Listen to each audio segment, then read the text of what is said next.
Welcome everyone back to the European Journeyman. In today's episode, we have our season. Ooh, what season is it? I don't even know what season we're in. It's a little bit confusing. So we had season 1. That was kind of season 2 together. Season 3, season 4. So this is season 5. We're already in season 5. I think season 5 transfer special or 4 or 5. I don't know how it works. Yeah, it's got to be season.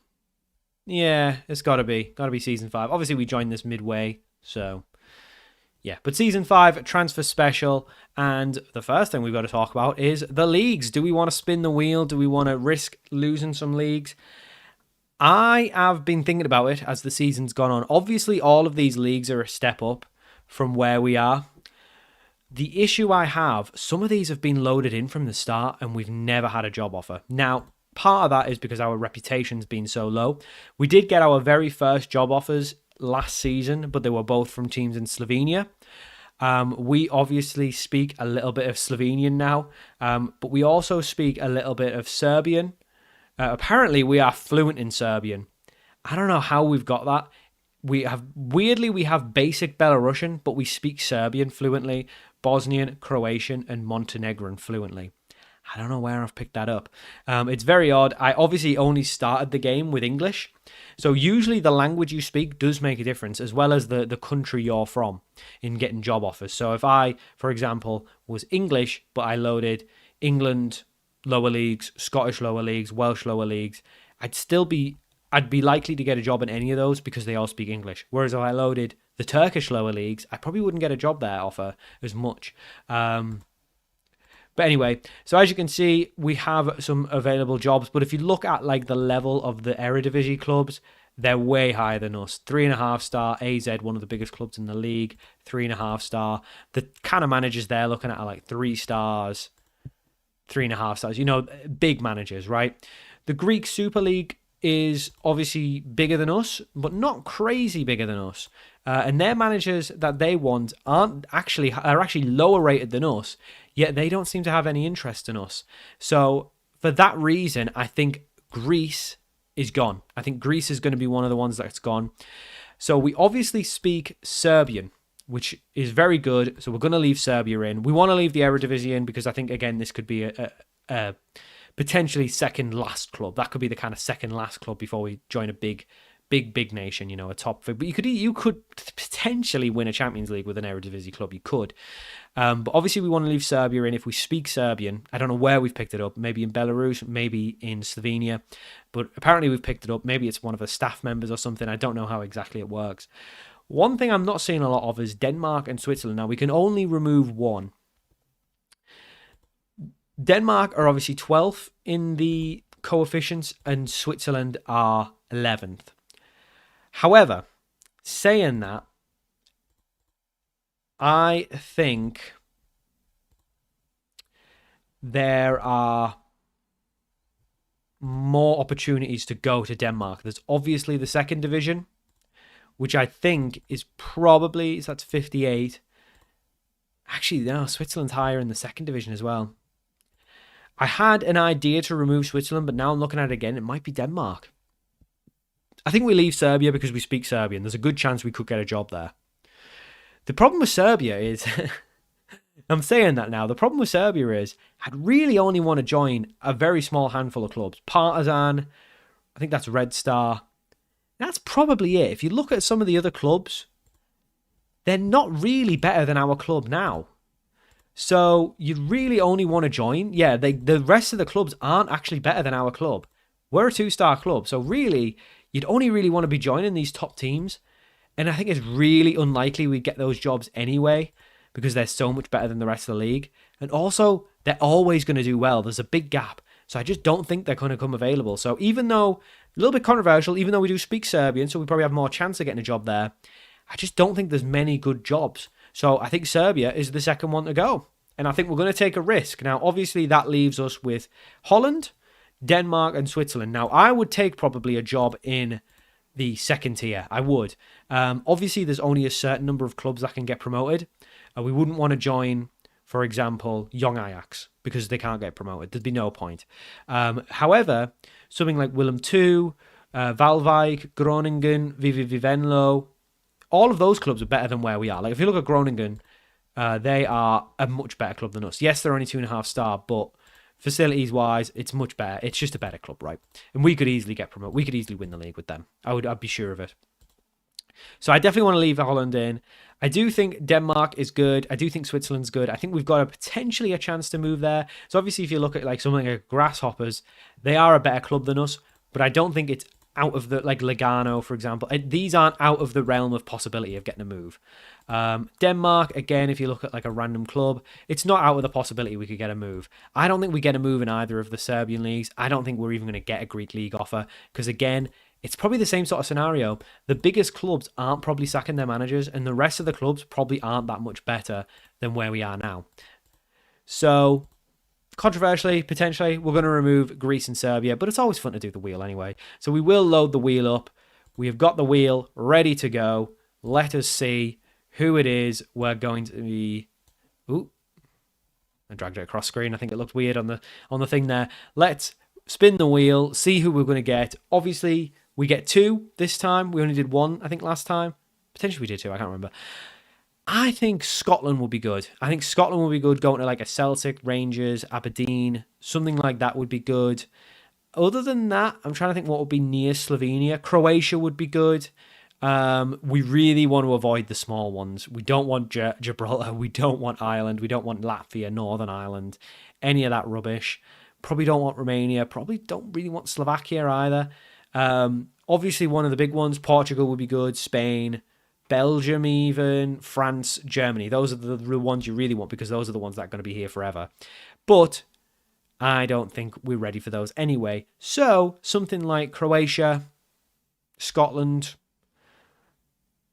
I probably wouldn't go to Russia just because they're not in Europe in the game. So I probably wouldn't even want to go there anyway. But we'll see. We'll spin the wheel. We don't get a choice. This is the beauty of the wheel. It can be very generous and it can be very cruel. Oh, no, I thought we were going to get Croatia. We've got the Czech Republic. I think that's okay. I think that's decent. We will take the Czech Republic. We'll keep that in the memory bank. We have obviously removed it from the wheel. So we will do our second spin. I think that's okay. That's kind of mid. It's not great. It's not terrible. But I think it's okay. I thought it was going to be Turkey. I would have liked Turkey. I would have preferred Turkey over Ukraine. Ukraine, to me, is okay. Not great. Not terrible. It's kind of probably the same situation where the top teams probably aren't sacking their managers that often. And the rest of the league we probably wouldn't join. So I think they're already kind of fodder for going next season. But you never know. You never quite know. So let's add those 2 leagues in. So it was the Czech Republic, before we forget. Where are they? Czechia, 2nd division and above. Will be playable from 30th of June. Very nice. And Ukraine, I believe, are on a regular schedule as well. 27th of June. So that's, yeah, so both coming in. We will confirm. So Ukrainian Premier League and the Czech Premier League, whereabouts are they in the world of football? How good have we done? So Czech. So Ukraine are actually quite a good league. They're in 15th or 16th at the minute. Czech are 19th. So both pretty good. Obviously the big clubs there in Ukraine. Kiev, Shakhtar. I didn't know Dnipro was still a club. Oh, is that... Yeah, that must have been after they... Because I know they got to a Europa League final and lost. Excuse me. But that must be like the new version of them. So there's some big clubs in there. Obviously, something like a Dnipro would be really fun. But and they're probably not too far away from it being like a realistic club. Czech Republic is decent as well. Quite a lot of good teams in there. Someone like Mlada is a bit of a step up. Victoria Pleasant, you know, those kind of clubs are big step ups. So, yeah, not bad. I think we've done okay. Yeah, I think we've done okay there. So I think we've got rid of 2 leagues that we probably weren't going to go to anyway. And we've got 2 leagues where I think there is a good possibility of a move. So, of course, Switzerland, Denmark, Holland, all still to play, but Ukraine and Czechia, Czech Republic will be available going into next season for jobs. So we could potentially move. Again, we've got no real interest in moving at the minute. I think we are doing well. I think we are progressing. One thing we'll do is apply to do our next coaching badge. Of course, at the start of every new season, we can't apply to do a coaching badge. We can do a new coaching badge. We're allowed one a season. So we're going for our Continental C. We've obviously got National A at the minute. That'll give us a little bit of a rep boost as well. And we actually signed a new deal as well. One thing I forgot to mention. We've signed a new deal till 2029. 70k isn't crazy money for those clubs. So if they did want to pay for us, it is very realistic. But 2029, so we're under contract for 2 more seasons anyway. So there's no immediate need to move. We are making progress as a manager. Whether the club's making progress, I think it's slow and steady. But I think we can go in for a title challenge next year. So this year, my goal is to challenge for the title again. We really weren't that close this year. And to try and get into the 4th qualifying round of Europa Conference. That's got to be the aim. We're joining in the 2nd qualifying round. Hopefully we'll have a bit of European coefficiency in our favour. We might even be seeded. That would be good. But we did only get to the 3rd round, so maybe not. So we will obviously look at the squad. I think we've kind of covered this last episode. So obviously the 3 loans are going, Danutso's going. So this is the team we've got. I think attack and winger, very good. We've got 2 very good strikers. We've got 4 very good wingers. We've got Kankaroo, can qualify as the under-21. He's pretty decent still. He's getting better every game. Midfield is fine. Faye, Godanak, and Murillo, I'm happy enough with that. Maybe if we get a better ball-winning midfielder to replace Faye, that would be okay. But deep line playmaker, I'm happy with those 2. Left back, we desperately need. Egan Riley's not a left back. We definitely need one.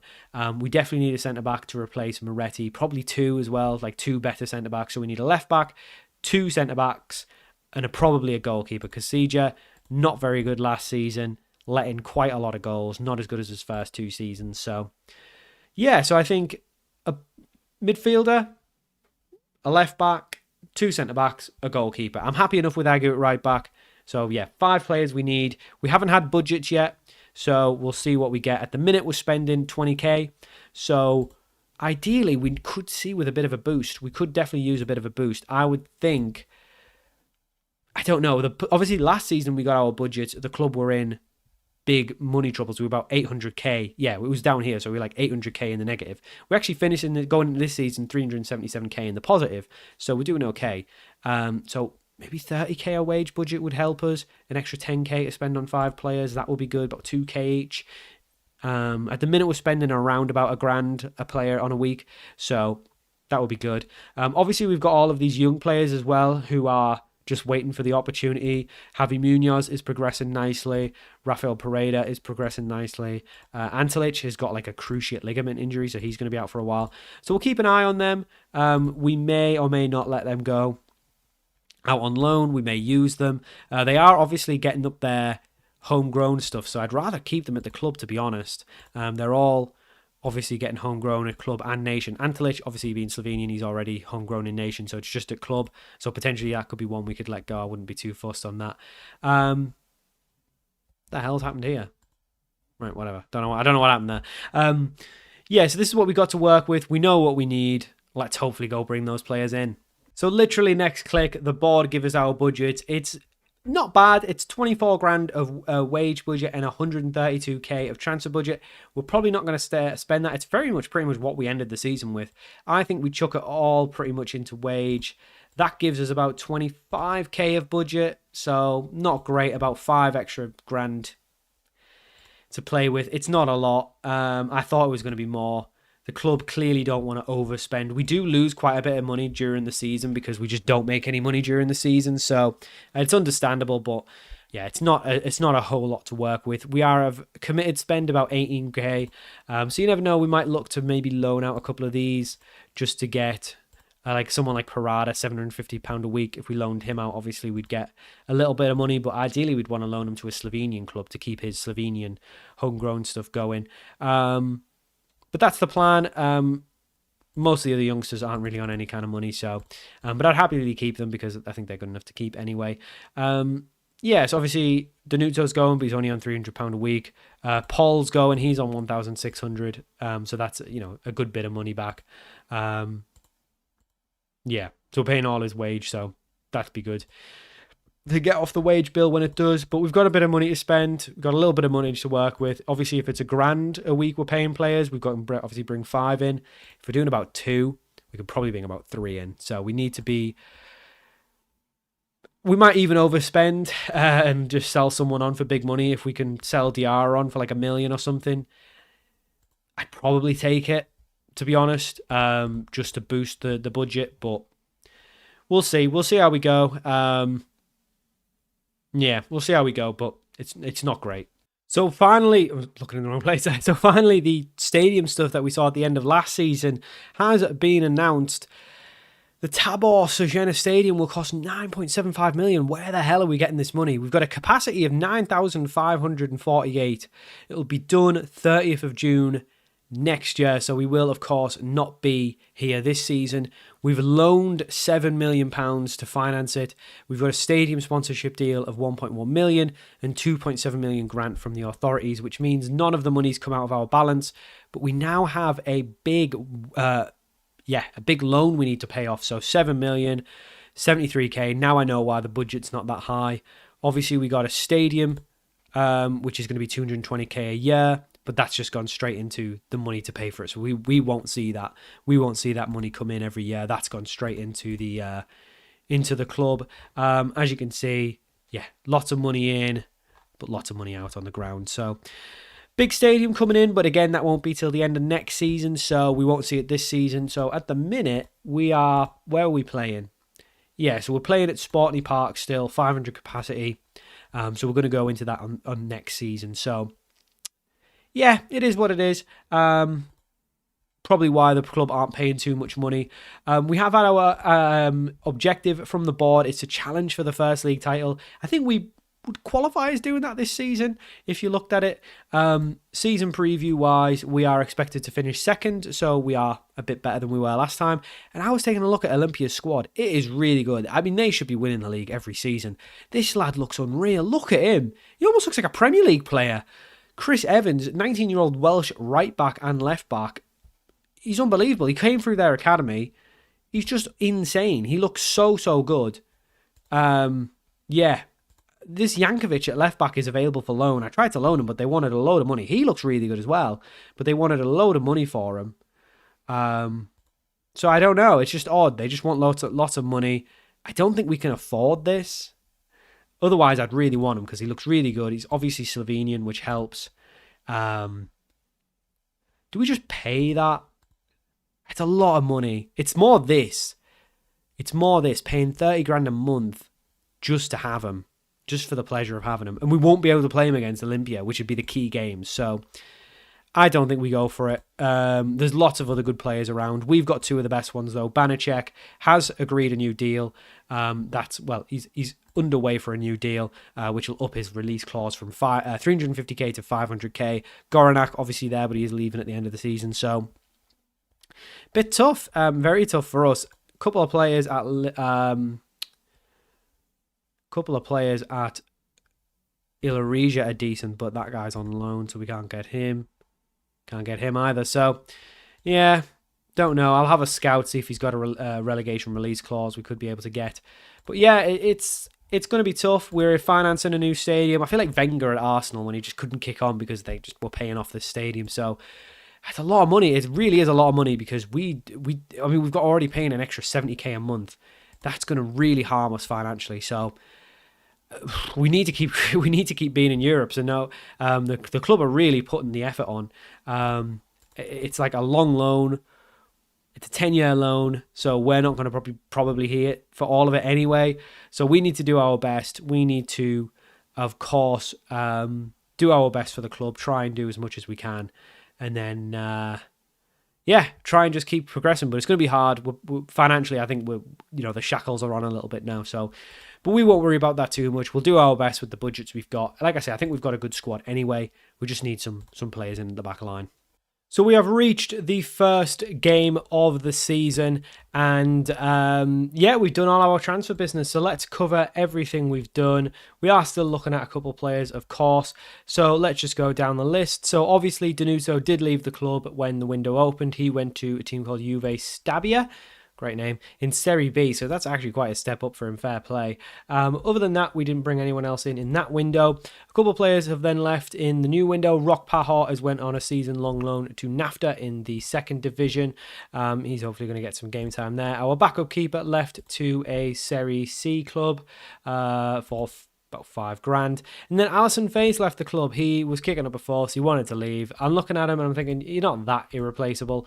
So he's left to Turkey for £60,000. So a bit of money there. One thing that did help us a lot, we got a very, very big increase in sponsorship. We got a 1-year sponsorship as well as a continental one, which totaled around 925k. This has given us a big boost to our budget and our balance.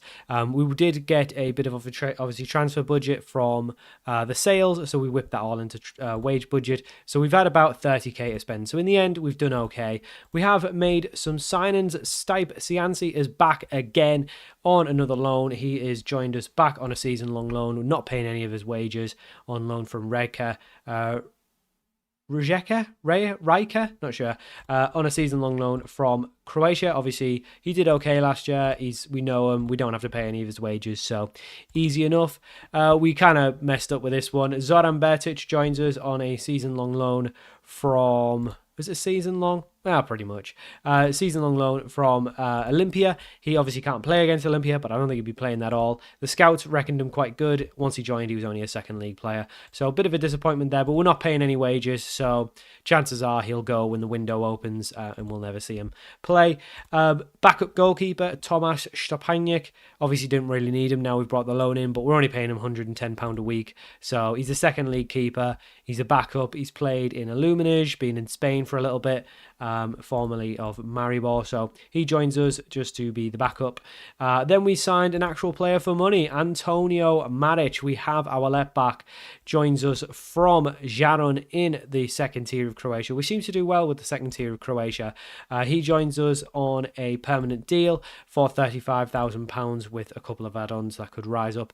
I think it is just £35,000. Not paid all up front, so really cheap deal there. He joins us. He looks really good, a leading first league player, 19-year-olds, can already improve a lot. He's very tiny, but he's got great work rate. He's quick. He's got some good mentals, some decent physicals, and he joins us for £900 a week till 2030. So very, very good deal there. And then Aaron Kacineri is our Alison Faye kind of replacement. Not really. We obviously need more Slovenians in the squad. He was available on a free £1,000 deal. He's happy to be a squad player. Was playing in Italy. Has also played in Albania. And he's actually played for the club before, so I didn't know that when I searched until I've just looked now. Has obviously experience in the first and second league in Slovenia. Back in his home country. He's a homegrown player, so it really helps out. So this is pretty much the team as it is. Got Kursija in goal, haven't been able to replace him yet. Agu, haven't been able to replace. Cianci and Ortola, the same centre-backs, but we have our left-back. We probably still want to get a centre-back in. We probably still want to get a goalkeeper in, but we just haven't been able to find anyone. Anyone who wants to join us is just asking for like $4 or $5 a week, which obviously we cannot pay. Midfield too, we're going to put Goranak in ball winner midfielder. That might change. We might play Egan Riley instead, and then put Goranak. You know what? Actually, I think we will do that. I don't really want to play Goranak as ball winner. He's definitely better as a playmaker. So we probably need a ball winner to come in. But we'll play Egan Riley for now. If it doesn't work, we'll put Goranak in and put Murillo in playmaker role. Pajaro on the right, of course. Banashek, of course, on the left, and then Mamut and Mateta up top. Didn't need to make any changes there. And then we've obviously got the new backup keeper on the bench. We have got Moretti, who can obviously play right back, centre back. We've got 3 defensive midfielders, so perhaps too many. Maybe Parada could go out on loan, but we are trying to get him to train up as a homegrown player. But perhaps best, I think, if we just loan him out. We probably can't fit him in the squad, and we've probably got too many centre mids at the minute. So we'll chuck him out and leave those 2 in there. Then Raditic and Diarra as the wingers, and then Kanker as the striker. So we maybe need another striker, but I'm not desperate for it. We definitely don't need any wingers. We definitely don't need any midfielders. Maybe a really good ball-winning midfielder, but if we can't find that, there's no point. And then probably a left-back as well. We still probably need a left-back because we don't have anyone else that can play there. Egan Riley could probably play there, and I guess Agu can play there in a stitch, but we definitely need another full-back at least. So that's going to do it. We did get our Conference League second round draw, we are playing Budoknost, who are a Montenegrin side, so lots of fun there. We should be able to get past them. Tomorrow's episode, or the next episode, should I say, will be the first league game against Domžale, and then we will do the second leg of the Conference League qualifier. We don't want to do the first leg. We'll do that off camera in between that episode. And we have Olympia very early in the season, so it could be interesting. Season preview has us as second, so definitely within a shout of challenging for the title, but Olympia are mad. The board have slightly lowered their expectations now. They just want us to qualify for the Conference League. Of course, same things here, except the coefficiency of the country has went down a little bit. So there's no Europa League spot at all anymore. It's all just Conference League. So winner of the Cup will get second qualifying round, third and fourth get third would get first. So really you need to finish again top three, but now the Cup doesn't even get you Europa League anymore, because the team, I think Olympia qualified for the Europa League phase and they were really bad. So that's really I think they lost every game. So that's knocked our coefficiency down. So we don't get Europa League anymore. So if we want to get in the Champions League one, we have to win the league. That's got to be the aim. Financially, I think the club will be okay. We've got some sponsors. We are paying off 70 grand a month. So that'll soon whittle down this. We've obviously paying more of that in wages, so we could do with a big sale. We've not really had any interest on a DR or anything like that, so we'll keep an eye out though if any of those bids come in. We still probably need a centre-back. We are looking at obviously bringing in potentially some loans, midfielder and maybe a striker as well, but that would rather be a permanent move. Overall, the club's all happy. We're looking good. They want us to reach the league phase of the Conference League, which I think is quite a big ask. I don't think we'll do that. And then semi-final of the Slovenian Cup. Again, it just depends who we draw. If we draw Olympia in the quarters like we did last time, it's just too hard of a game for us. It's just too big of a gap between those two clubs at the minute. So, yeah, that'll do it for now. We are obviously studying for our new thing, new coaching badge as well. So that's going to do it for this episode. Like I said, next episode, Domžale, second leg of the Conference League qualifier, and we will hopefully kick on from there. So thank you for watching. I hope you enjoyed this transfer special and all the other stuff we've covered in today's episode, and I'll see you all for more of the Journeyman Save very soon.